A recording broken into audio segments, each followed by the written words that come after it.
Got a lot of ground to cover for such a short book this morning, but let's go to the Lord in prayer, ask His blessing on our time in the Word. Heavenly Father, this morning it is so good to be together with your people and to spend some time in studying your Word. And Father, I thank you for giving us your scriptures and revealing yourself to us in them. I ask for the power of your Holy Spirit to teach your word now, and ask that it would go forth with power and that we would see you. In Jesus' name, amen. All right. One of my family's favorite things to do, one of our favorite outings, is to visit museums, especially art museums. We're kind of wild like that. We've pretty much got the Nelson memorized at this point. Each time we go, it's like, all right, do we start at the top and work our way around to the bottom, or do we go backwards or forwards on this? But we still keep going back over and over. And as much as I love looking at the paintings and the furniture and the sculpture, I love the stories behind each piece even more. Now, one art exhibit that one day I would love to be able to see is actually in San Antonio, Texas right now. I think soon it's going to be moved to Germany, so I might lose my chance. But it's a piece that is more than 2,000 years old, carved in white marble, a bust of a Roman general from the reign of Emperor Tiberius. It's this really, really beautiful, absolutely priceless work of art. But what makes this sculpture unique is the story of how it was recently discovered. See, it wasn't uncovered in an archaeological dig somewhere. It wasn't found in some secret cathedral vault. This priceless relic was actually purchased at a Goodwill store in Austin for $34.99. The lady who ended up buying it was actually an amateur art collector who knew what she was looking at. When she saw this sculpture sitting under a table, she recognized the work of a true master, and she knew what a treasure she had found. So she bought it, buckled it into the front seat of her minivan, brought it home, and called the Sotheby's auction house. Now, how this priceless work of art got to that Goodwill store is still a mystery. But what amazes me is how for so long, shopper after shopper walked past that statue, looked it over, checked the price tag, and passed it by thinking, that's cool, but it's not worth $35. Now, the book of the Bible that we're looking at this morning, a book that has been called by one theologian, the Mona Lisa of all literary works, the book of Ruth. And it would be easy for us to miss the priceless beauty embedded in its pages, to take it for granted. But if we look closely, we will see the mark of the master in its seemingly commonplace events. And when we see what God reveals about himself in this beautiful story, we get to take home the treasure. Ruth is very unique among the books of the Bible. Theologians have classified its biblical genre as a short story. It's a historical narrative about real people who really lived, but it is artfully written with unparalleled literary skill. It's intended to inform, to instruct, as well as to entertain its readers. So dialogue between these three main characters is the vehicle that drives the narrative forward in these 4 chapters. The book doesn't name its author, although the Jewish Talmud credits Samuel as having written it. There are some scholars who have presented arguments against Samuel's authorship. We don't really know who wrote it. He may have. There are others who believe that Ruth was written by a female author. I tend personally to lean towards this theory. pointing to the fact that unlike other books of the Bible, it is written from an almost entirely female perspective. This book was penned likely sometime during the reign of King David, probably by someone who was part of the royal household who would have had access to the lore of David's family. The events of Ruth take place, as we are told, in the days of the judges. Now, this is important because it gives context to much of what happens in this story. It heightens our sense of the vulnerability that Ruth and Naomi would have experienced as widows during a time when there was no king in Israel and men did what was right in their own eyes. This also tells us that even during those dark days of idolatry, there were people in Israel preserved by God who loved and obeyed him. There are 5 dominant theological themes that I hope we will see as we go through this book together. The first is restoration. The book of Ruth tells how God restores Naomi from the emptiness and despair that we first find her in at the story's beginning to her fullness and joy at its conclusion. The second key theme is that of rescue. This book details the rescue of Elimelech's family from the tragedy of extinction through the birth of an heir. The third theme I want us to see is that of reward. In this book, we see God's gracious and abundant rewarding of Ruth's faith as she turns to him for shelter in the midst of her trouble. As well, we see how he abundantly rewards Ruth for the steadfast, loyal, self-sacrificing love which she demonstrates toward her mother-in-law. This steadfast love, what is called in the book chesed, this is the love of God which he calls his people to walk in, and it is modeled for us by Ruth and by Boaz in the story. You could say that they are a good match for each other. It is this chesed, this steadfast, loyal love of God that is the golden thread woven throughout this story. The fourth key theological theme that we should see is that of redemption. The crucial role of the kinsman redeemer is at the center of this story. The one who would buy back these women out of their trouble. And then this final one-word theological theme, and perhaps the most important one that we ought to recognize in the book, is that of God's providence. Now, providence is a word that doesn't get a lot of use in our modern-day Christianity. It is a word that the reformers would have been familiar with, and it is definitely one that we should bring back. John Piper defines providence, the providence of God, like this. The providence of God is his purposeful sovereignty by which he will be completely successful in the achievement of his ultimate goal for the universe.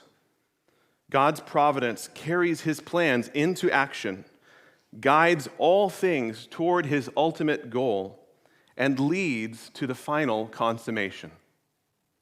A key aspect of the providence of God is his sovereign watch care and provision for his people. In fact, the word providence comes from the same Latin word as provision.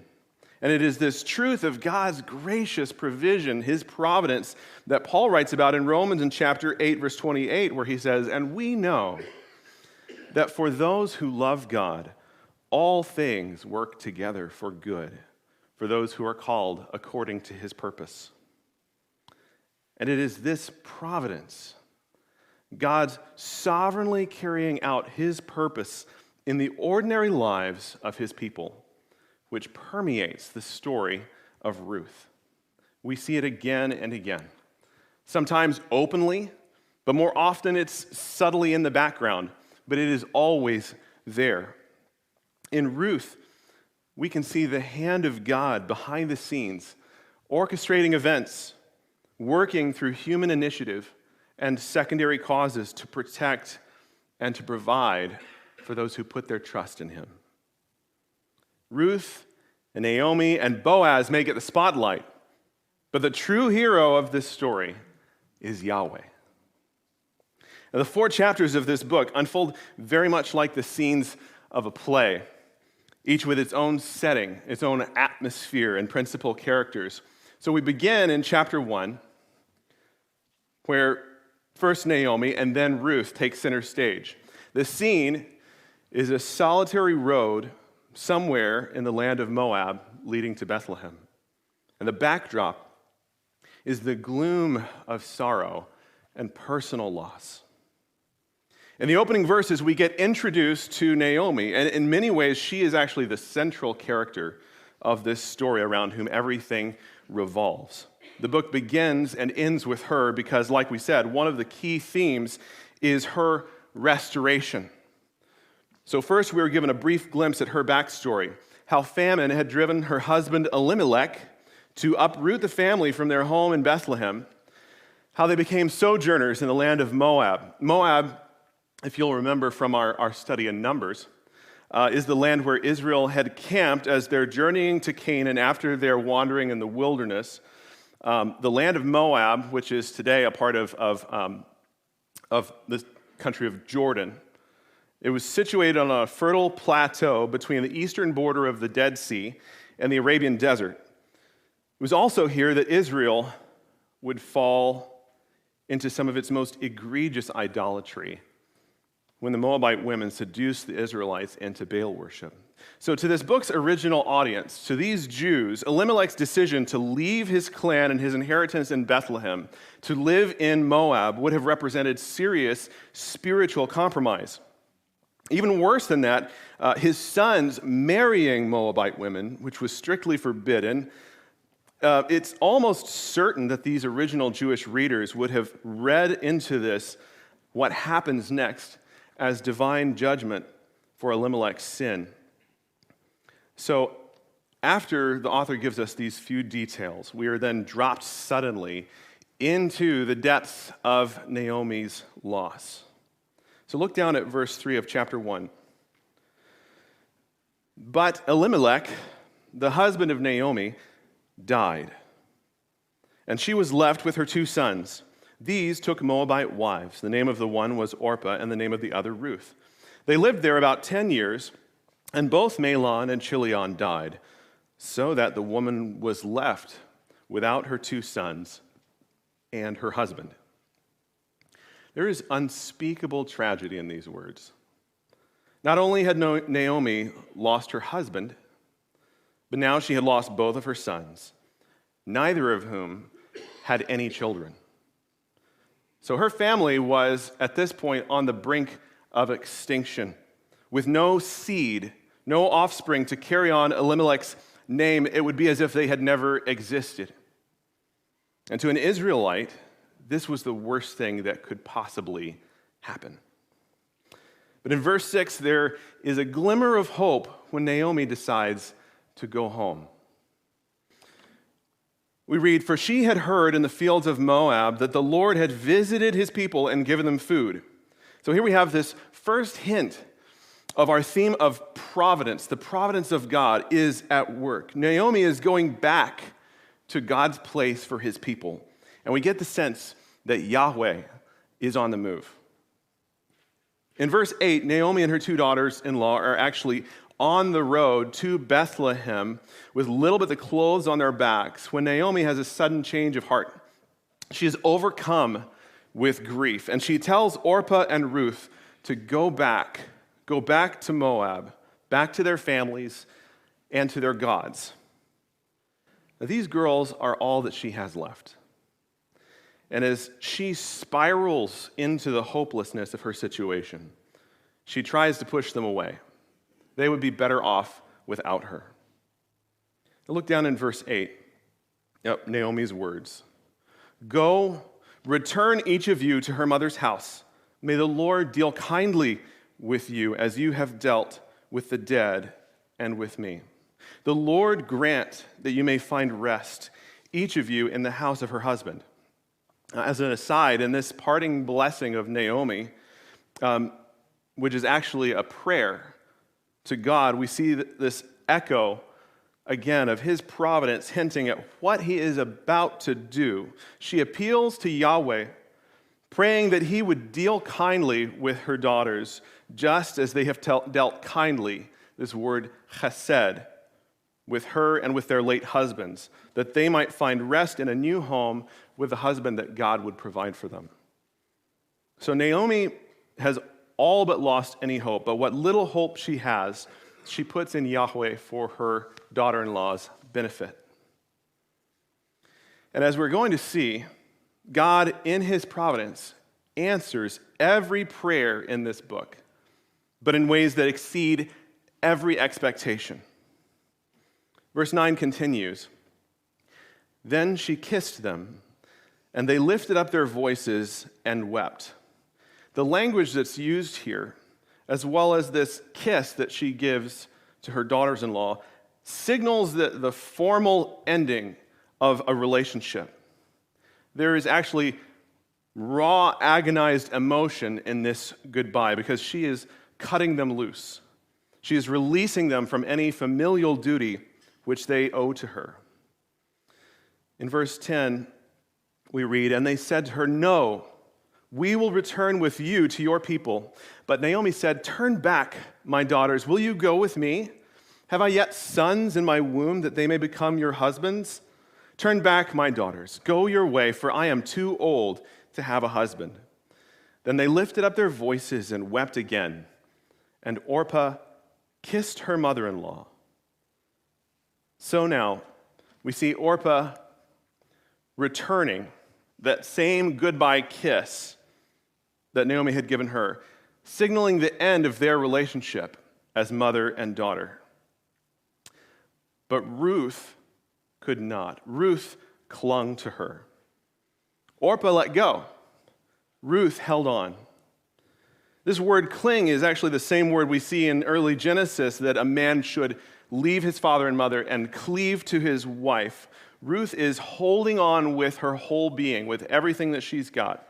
You can almost see this picture as she is holding on, clinging to her mother-in-law, sobbing into her. Naomi looks over her shoulder at Orpah as she goes off into the distance. And she says, "Look, see, your sister-in-law has gone back to her people and to her gods. Return after your sister-in-law." A Jewish tradition actually holds that Ruth had actually not truly adopted her husband's Israeliteness or turned from her Moabite gods, Chemesh and Baal, until this moment.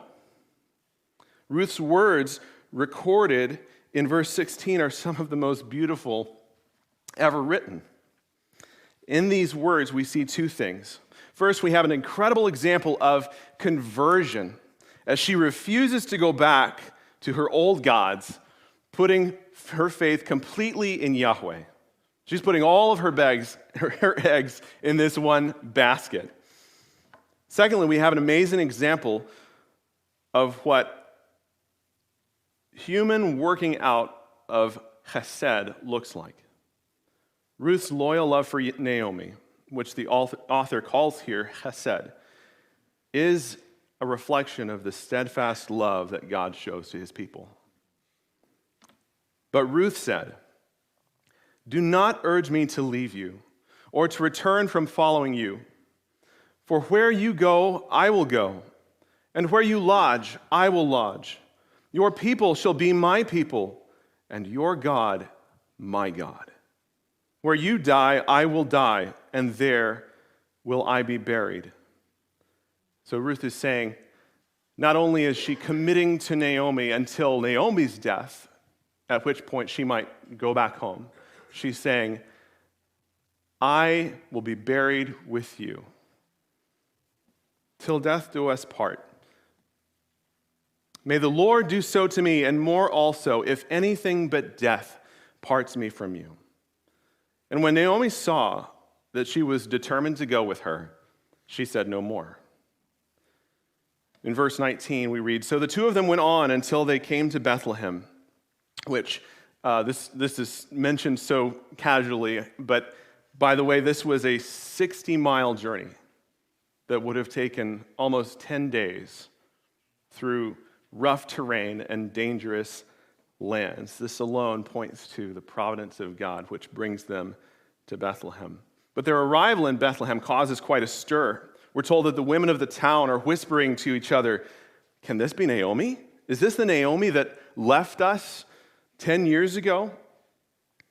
And in these verses, in the latter part of chapter 1, we see how Naomi's grief has brought her incredibly low. She voices this complaint against God. She says, "Do not call me Naomi," a name which actually means my joy or my pleasantness. "Call me Mara," which means bitterness, for the Almighty has dealt very bitterly with me. Naomi's faith has been strained to the breaking point, and she brings this veiled accusation against God. You almost have this reminiscence of Job as he brings his arguments before God for his suffering. He has dealt very bitterly with me. What is God doing? She says, "I went away full, and the Lord has brought me back empty." And her statement here brings us back to this key theme of restoration. Naomi was made empty in Moab, but as she returns to God's place for his people, she is about to be made full. As this last verse in chapter 1 points us to God's gracious provision and his work, even in the timing of their return. It says, "And they came to Bethlehem at the beginning of barley harvest." A change is coming. So now we come to chapter 2, where the scene changes dramatically. Ruth takes center stage. The setting is a barley field under the glaring sun somewhere outside of Bethlehem. The atmosphere is bright and full of anticipation for what might happen. Verse 2 introduces a very important theme, that of redemption. We read, "Now Naomi had a relative of her husband's, a worthy man of the clan of Elimelech, whose name was Boaz." So the author, by telling us about Boaz's existence at this point, and the fact that he is related to Naomi, he's hinting at this fact that this man may be able to fulfill this critical role of the kinsman redeemer. The kinsman redeemer, or the Goel in Hebrew, served a critical role in Hebrew society. His task was to preserve the wholeness of his clan. Now, the responsibilities of a Goel, as outlined in Leviticus 25 and Deuteronomy 25, include avenging the death of a slain family member, or if someone within the clan fell on hard times, became indebted and impoverished, and had to sell their property or sell themselves into slavery, the Goel was charged with buying them back, redeeming them and their land. This is similar to the Levirate laws that we see in Deuteronomy 25. The Goel was able to fill this role if there was no brother to marry the widow of a deceased man. He could redeem that widow out of her widowhood by marrying her and raising up an heir to her dead husband's name. So this role of a kinsman redeemer was a sacrificial one. Often it was at great personal cost. It was also voluntary. To fulfill the role of kinsman redeemer was seen as an act of chesed. The worthiness or uprightness of such a man was judged by his willingness to step in and fulfill the role of redeemer. So that Boaz exists, and that he is known to be a worthy man who honors his God-given responsibility, this is a game changer. By telling us about him, the author is hinting at the possibility of rescue for these widows from their predicament. And from this point on, the audience is going to be holding its breath, wondering, will he do it? Is he going to be the redeemer? Will Boaz marry Ruth? So in the beginning of chapter 2, Ruth says to Naomi, "Let me go to the field and glean among the ears of grain after him, in whose sight I shall find favor." So at this time, legally, those who were impoverished were allowed to glean the corners of the fields, or to glean what the harvesters had dropped in bundling together the sheaves of barley and of wheat. And interestingly, the Hebrew language implies that this is the day after they arrived. So they are in desperate need. Ruth is seeking to provide something for them to live on. Naomi says, "Go, my daughter." So she set out and went and gleaned in the field after the reapers. And I love this. It says, she happened to come to the part of the field belonging to Boaz, who was of the clan of Elimelech. So the author, tongue-in-cheek, makes this purposeful understatement to actually draw our attention to the fact that Yahweh is clearly in control of what's happening here. Out of all the hundreds of fields that she could have picked, Ruth came to the one which belonged to Boaz. God's providence at work. So verse 4 continues, "And behold," what do you know it, "Boaz came from Bethlehem. And he said to the reapers, 'The Lord be with you.' And they answered, 'The Lord bless you.' Then Boaz said to his young man who was in charge of the reapers, 'Whose young woman is this?' And the servant who was in charge of the reapers answered, 'She is the young Moabite woman who came back with Naomi from the country of Moab. She said, "Please let me glean and gather among the sheaves after the reapers." So she came, and she has continued from early morning until now, except for a short rest.'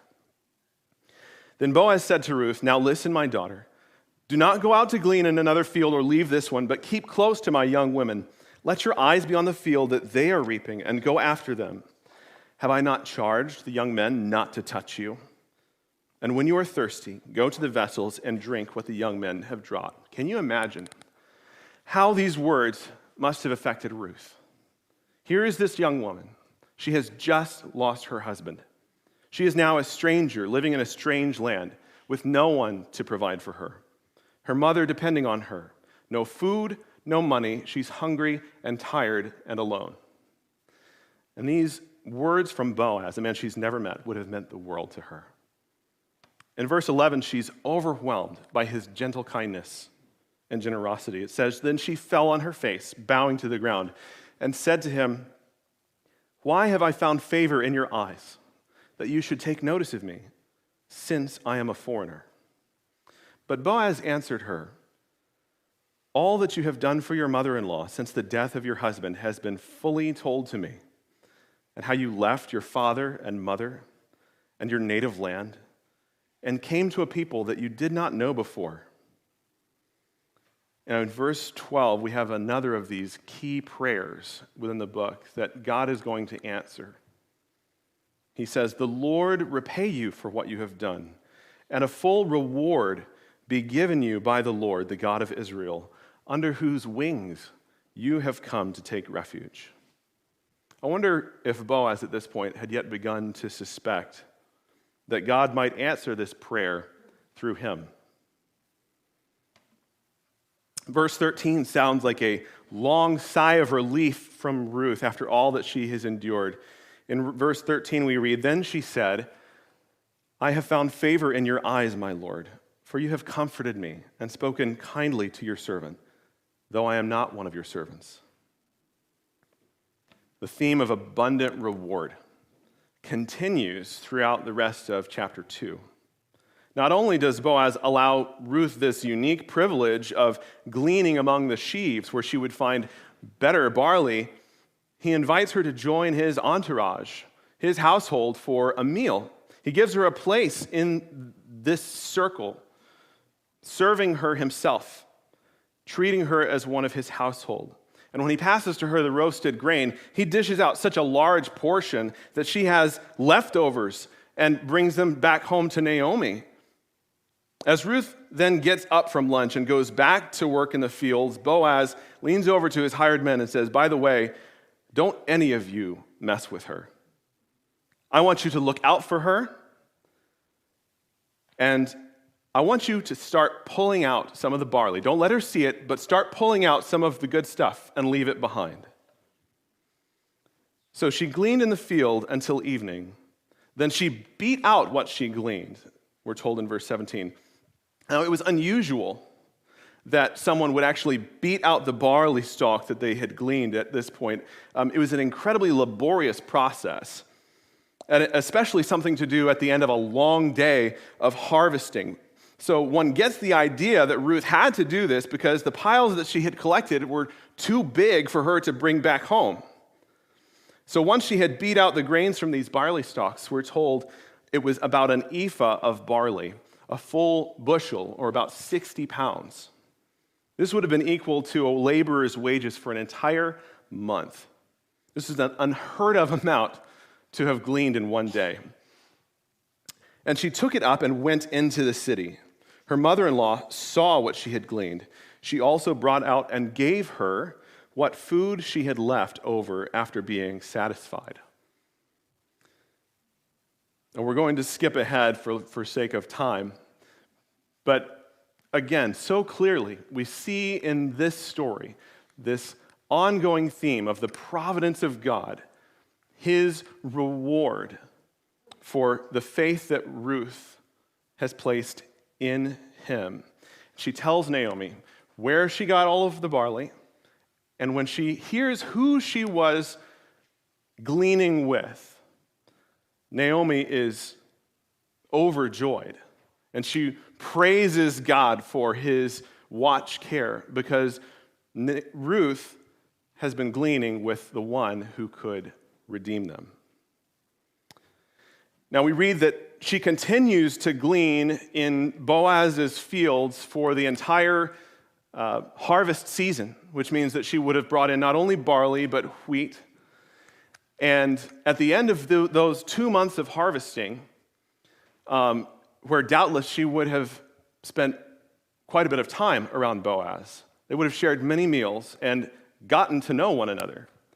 At the end of chapter 2, we read this interesting statement, and she lived with her mother-in-law. Now, we know that this was the case, but this last phrase is intended by the author to give us this sort of sense of a letdown. Things have settled down. The harvest is now over, and nothing has happened. But in chapter 3, Naomi and Ruth take matters into their own hands. Boaz and Ruth take center stage here, and the setting again changes to a threshing floor under cover of darkness, and the atmosphere is full of suspense and anticipation. So out of her wish to see Ruth safe, Naomi hatches this risky and unorthodox plan to force the issue. So she tells Ruth to bathe herself, put on some perfume, put on her best clothes, and to go down to the threshing floor.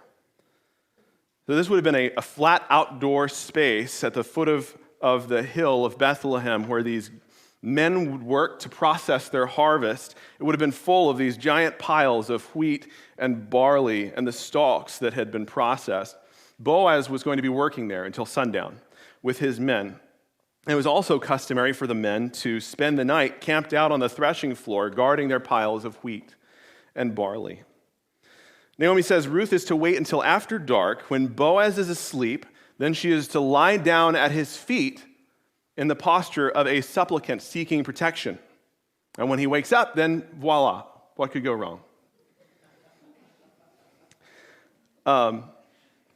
The scriptures don't actually pass judgment on whether or not this was a good plan.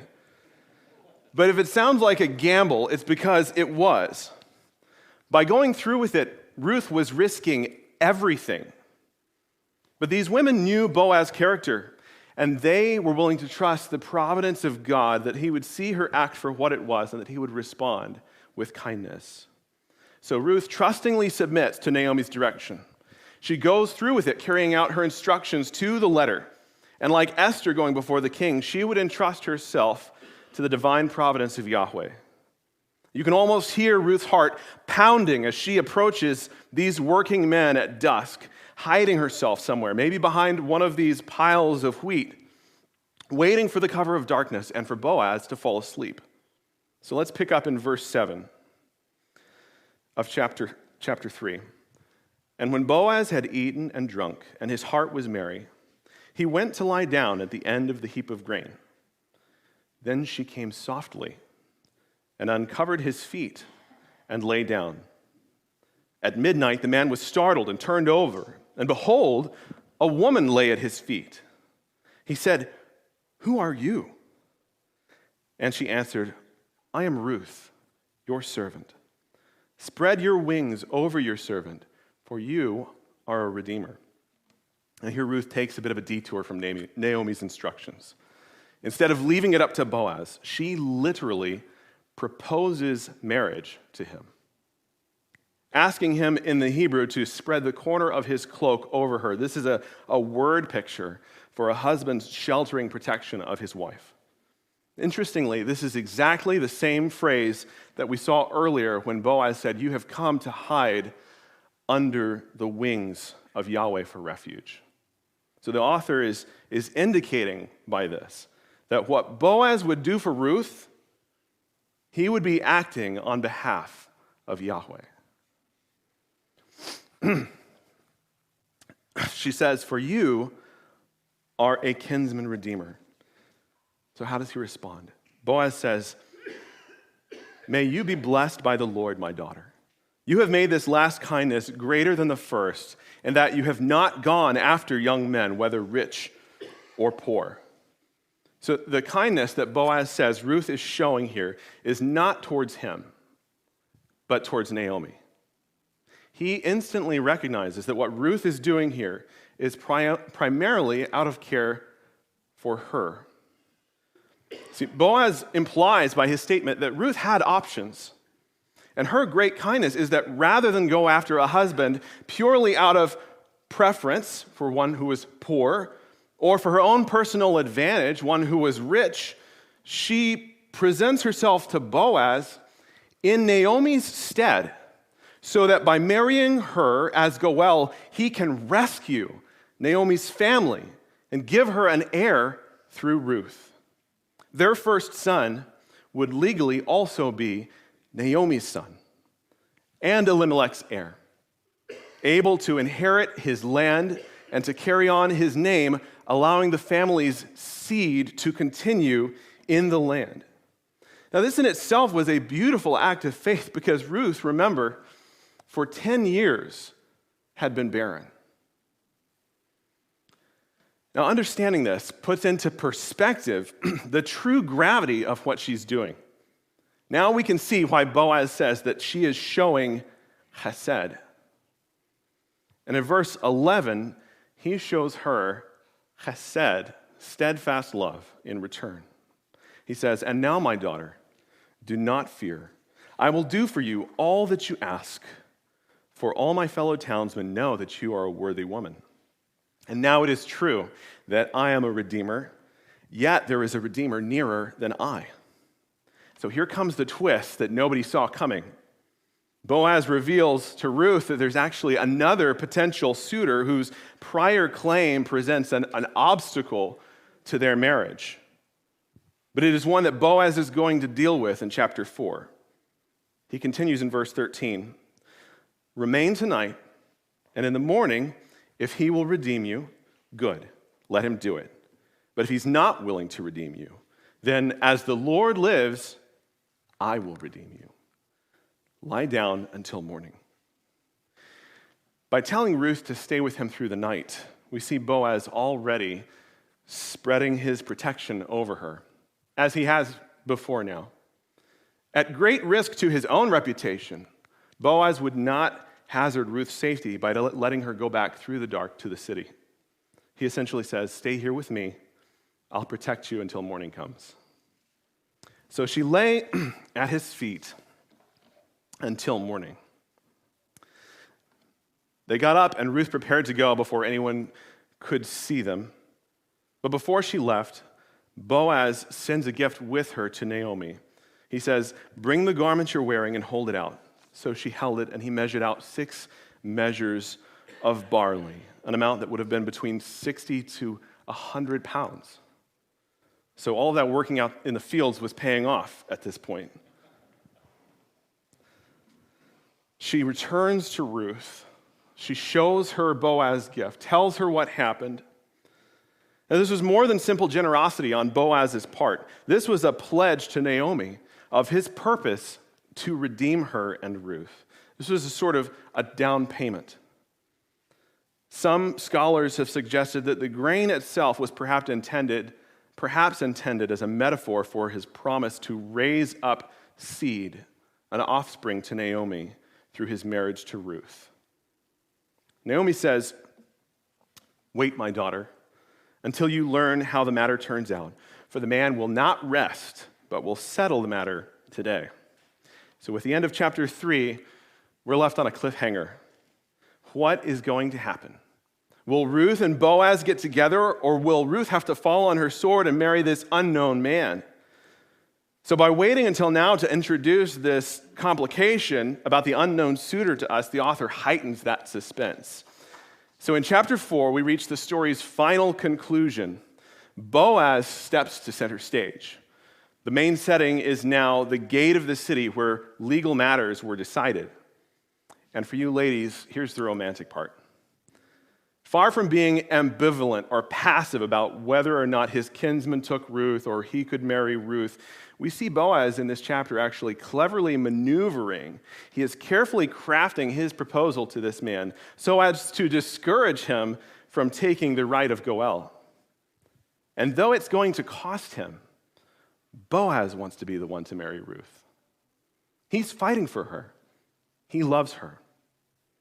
So long story short, Boaz gets up, goes to Bethlehem, to the city gates where this legal proceeding could move forward, and at the moment that he arrives, we're told the very man he needs to see shows up by pure chance. Boaz gathers the necessary number of spectators to witness the proceedings.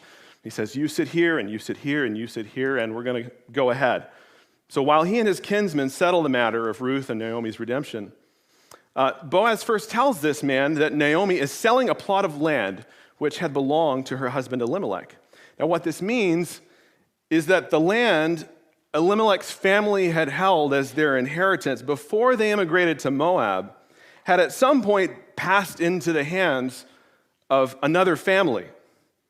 And Naomi, as Elimelech's widow, was claiming the right of redemption so that her Goel, her kinsman redeemer, if willing, would buy back the land from its current owner. Now, according to custom, the one who bought back the land was expected to marry the widow of the deceased in order to provide an heir. And this heir, when he was an adult, would then be given back the land at no cost, and it would pass again out of the Redeemer's clan, or out of his inheritance. So basically, if there was a son, this was a bad investment. Now, initially, the man says that he will redeem the land, and by extension, Naomi as his wife. Now, to him, this was no great risk, because everyone knew that Naomi was too old to bear a son. Then Boaz tells him, "Oh, and by the way, the young Moabite girl, Ruth, is taking Naomi's place. So if you buy the land, you marry her." Suddenly, this doesn't seem like such a good deal anymore. The likelihood of an heir by Ruth is much greater. And so this man actually says, "I've changed my mind. You take my right of redemption. How about you buy them out?" Game, set, match. So let's continue reading in verse 9 through the end of the story. Then Boaz said to the elders and all the people, "You are witnesses this day that I have bought from the hand of Naomi all that belonged to Elimelech, and all that belonged to Chilion and to Mahlon. Also Ruth, the Moabite, the widow of Mahlon, I have bought to be my wife, to perpetuate the name of the dead and his inheritance, that the name of the dead may not be cut off from among his brothers and from the gate of his native place. You are witnesses this day." Then all the people who were at the gate and the elders said, "We are witnesses. May the Lord make the woman who is coming into your house like Rachel and Leah, who together built up the house of Israel." Skip down to verse 13. So Boaz took Ruth, and she became his wife. And he went into her, and the Lord gave her conception, and she bore a son. Then the women said to Naomi, "Blessed be the Lord, who has not left you this day without a redeemer." and may his name be renowned in Israel. He shall be to you a restorer of life and a nourisher of your old age, for your daughter-in-law, who loves you, who is more to you than 7 sons, has given birth to him."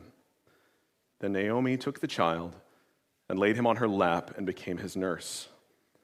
And the women of the neighborhood gave him a name, saying, "A son has been born to Naomi." So at the conclusion of this story, we can see the consummation of all of these key theological themes. Naomi is restored. She is home, her emptiness has been made full, and her sorrow turned to joy. Elimelech's name has been rescued through an heir. Both Naomi and Ruth have been redeemed from their sorrow and their widowhood. Ruth's faithful love for Naomi and her faith in Yahweh has been rewarded. And all of these abundant blessings have been brought about through the gracious providence of God at work in the ordinary lives of his people. Yahweh is the hero of Ruth. But the author has one more surprise for us in verse 18, and we'll wrap up.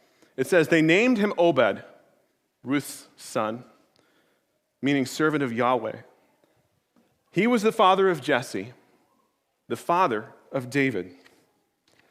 The beginning of the New Testament actually continues this genealogy in the book of Matthew, drawing a direct line from Ruth and Boaz to King David to the Lord Jesus Christ. Can we see the wonder of God's providence? How he faithfully carries out his plan into action, guiding all things towards his ultimate goal, grafting in this Gentile woman to preserve the seed, the offspring that would one day be born as a baby in Bethlehem, the true kinsman redeemer who would save his people from their sins. May we, like Ruth and like Boaz, put our trust completely in him. We'll meet back here in a few minutes for morning worship.